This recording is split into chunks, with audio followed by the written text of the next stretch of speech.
ఎన్నిసార్లు వస్తారయ్యా తీర్పు కోసం? నేను ఆల్రెడీ ఇచ్చా కదా ఉండమని, మీకు ఎన్నిసార్లు చెప్పాలని అడిగాడు జడ్జి.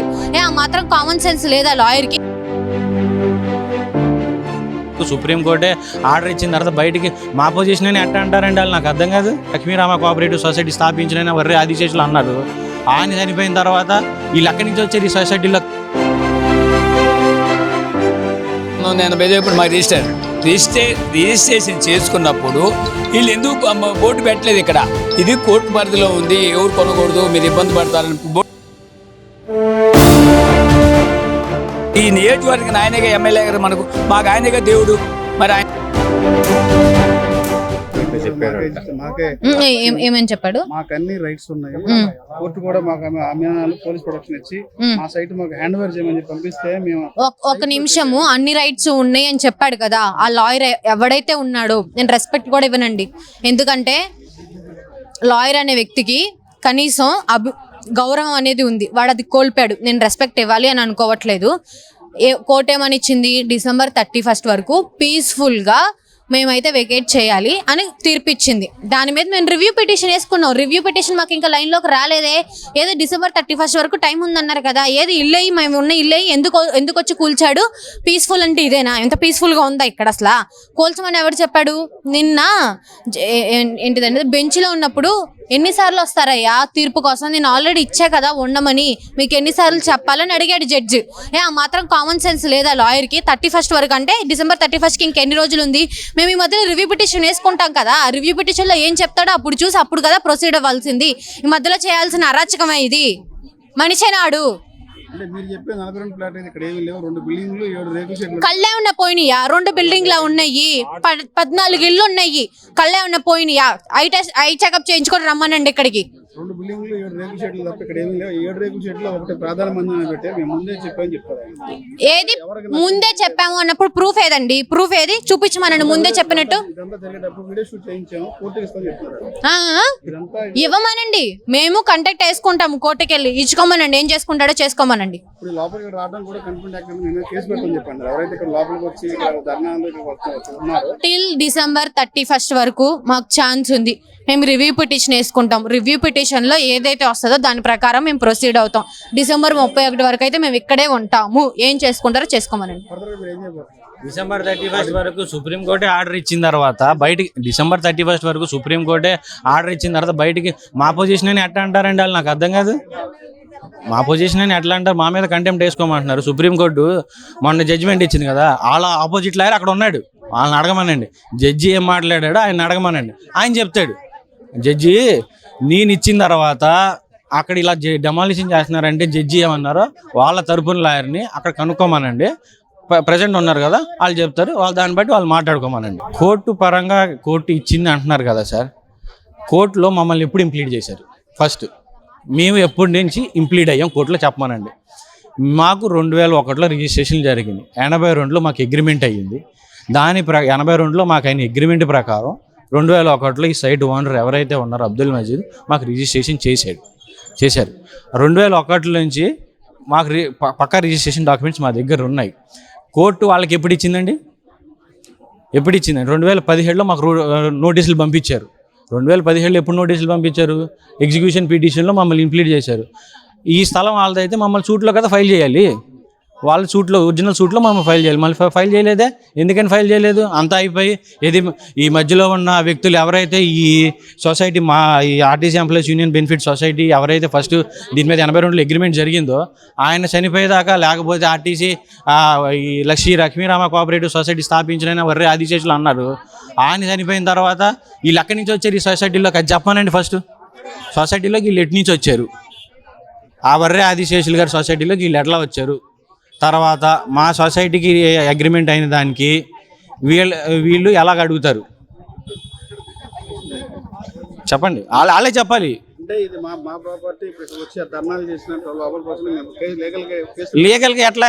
నాకు అర్థం కాని విషయం ఏంటంటే సుప్రీంకోర్టు 31వ తారీఖు December దాకా మాకు పీస్ఫుల్ పొజిషన్ వాళ్ళకి ఇవ్వమని చెప్పి మాకు ఇచ్చిందండి. ఇక్కడ పీస్ ఉందా? మా ఇల్లు ఉన్నాయా? ఇప్పుడు మేము ఎవరిని అడగాలి? కోర్టునే అడగాలి. వచ్చిన వాళ్ళు లాయర్లేగా. వాళ్ళకి జడ్జిమెంట్ చదవటం వచ్చిగా. జడ్జిమెంట్ చదవడం సుప్రీంకోర్టు అనేది చిన్నది కాదు కదా. దేశంలో నువ్వు అత్యున్నత న్యాయస్థానం కదా, మరి అది చెప్పిన ఆర్డర్స్ వాళ్ళు ఫాలో అయ్యారా? మరి వాళ్ళు ఫాలో, ఇప్పుడు మాకు December 31 దాకా మాకు పొజిషన్ ఉందండి, వాళ్ళకి పొజిషన్ ఉందని ఎవరు చెప్తున్నారు? వాళ్ళకి పొజిషన్ ఉందని ఎవరు చెప్తారు? పొజిషన్ అంటే కోర్టులోకి వెళ్ళమనండి, కోర్టుకి వెళ్ళమండి, మేము వస్తాం కోర్టుకి. ఇన్ని రోజులు చేసింది అదే కదా, ఈరోజు మా బతుకులు రోడ్డు మీద గీడ్చారు కదా, వెళ్ళమనండి, మేము వస్తాం కోర్టుకి, అక్కడే చూసుకుంటాం. పేరు ఎల్లారావు అండి.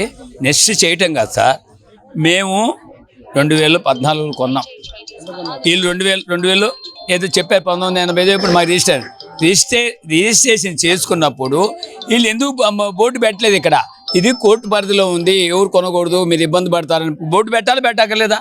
రిజిస్టర్ ఆఫ్ చేయక్కర్లేదా? మరి ఆఫ్ చేయకుండా ఇంతమందిని అన్యాయం చేయడం దేనికి సార్? ఇప్పుడు ఇంతమంది అన్యాయం చేయడానికి ఇంతమంది రోడ్డు పడతాం. బ్యాంకులు ఇప్పుడు బ్యాంకు వాళ్ళు ఊరికెవరు కదా లోను. నా దగ్గర అప్పుడు జయంతి ట్యాక్స్ పైన ఆఫీస్ ఉంది, అదేది మన రూరల్ ఆఫీసు, 55 సంవత్సరాలు రికార్డు తీపిచ్చి నాకు లోన్ ఇచ్చారు. బ్యాంక్కి మన పేపర్లు వేసేయారు, నెల రోజుల తర్వాత మాకు పేపర్లు వేసిన నెల రోజులకి, అది 10 రోజులు ఎంత ఉంటుందంట, 40 రోజులు 60 రోజుల తర్వాత నాకు లోన్ ఇచ్చారు. ఇన్ని ఉండగా ఇది ఎలా ఇద్దండి? ఇది వాళ్ళకి ఎలా ఇద్ది? పోనీ వాళ్ళు అన్నప్పుడు, వాళ్ళు గెలిచినప్పుడు బాబు ఇది పరిధిలో ఉంది, ఎవరు ఇబ్బంది పడకూడదు, ఇది కోర్టు పరిధిని చెప్పాలిగా మాకు. పోనీ మా ఎమ్మెల్యే గారు ఉన్నారు, మా ఎమ్మెల్యే గారు వీళ్ళెవరు, మా ఎమ్మెల్యే గారు ఉన్నారు సార్, మా ఎమ్మెల్యే గారు వచ్చి ఏంటా ఇది అసలు ఏం జరిగింది అని వచ్చి ఆయన కూర్చొని మాకు చేయాలిగా, న్యాయం చేయాలి కదా. ఇంతవరకు మా ముఖం చూడలేదు. మరి ఈ నియోజకవర్గం ఆయనగా ఎమ్మెల్యే గారు, మాకు ఆయనగా దేవుడు. మరి ఆయన రావాలా? ఆయన రాలేదు, ఇంతవరకు పట్టించుకోలేదు. వాళ్ళని పిలిచి మమ్మల్ని పిలిచి అసలు ఏంటిది, ఏం జరిగింది, ఎవరు మీరు మోసం చేశారా, వాళ్ళు మోసం చేశారా, ఎక్కడ మోసం జరిగింది అని తేలాలిగా. నీ పరిధిలో దాటింది అనుకో, సీఎం గారు చెప్పి లేదా లోకేష్ బాబు చెప్పి పవన్ కళ్యాణ్ చెప్పి చేయాలి కదండి. అసలు పట్టించుకోకపోతే ఇలా కూల్చిపారేస్తే ఎక్కడ లోన్లు కడతాం, ఎక్కడ చేయగలుగుతాం, మా వల్ల ఏమైందండి? నెక్స్ట్ పెడితే మాకు అన్నిటికీ ఇప్పుడు సీఎం గారే దిక్కు. ఇప్పుడు ఆయన పరిధిలో లేని ఇది జరగదు. ఇది పెద్ద ల్యాండ్ ఉంది, ఆ ల్యాండ్ మేము తట్టుకోగలుగుతామండి? మేము డబ్బులు ఖర్చు పెట్టగలుగుతామా? మేము పెట్టలేము. ఈ సీఎం గారు తీసుకొని ఆయన మేము గెలిపించుకున్నాం, సీఎం గారిని 100% ప్రమాణ పూర్తిగా ఆయన గెలిపించాం మేము ఓట్లేసి. మరి ఆయన న్యాయం పోతే మాకెవరు న్యాయం చేస్తారు? మరి ఆయన చేతిలో ఉంది మా బతుకంతా. అది. నా పేరు రాజబాబు అండి, మేమంతా పాస్టర్ గారు. ఇక్కడ ఈ ప్రాంతంలో మరి మందిరం ఒకటి నిర్మించుకున్నారు, ఎంతో కష్టపడి అప్పు చేసి కొనుక్కొని, బ్యాంకు రుణాలు, బయట రుణాలు తీసుకొని ఎంతో కష్టపడి మరి కట్టుకొని ఇక్కడ ఆరాధనలు జరుగుతున్నాయి. మరి అపోజిషన్ వాళ్ళు మొన్న ఆరాధనలు జరుగుతున్నప్పుడు వాళ్ళు నిర్దాక్షిణ్యంగా వచ్చేసి కూల్చేసి అవహేళన చేశారు. మేము ఎవరికి కీడు చేసేవాళ్ళం కాదు, అనేక మంది కోసం ప్రార్థన చేసేవాళ్ళం. కనుక మాతో పాటు ఇక్కడ ఉన్న 42 కుటుంబాలను కూడా రోడ్డును పడేశారు.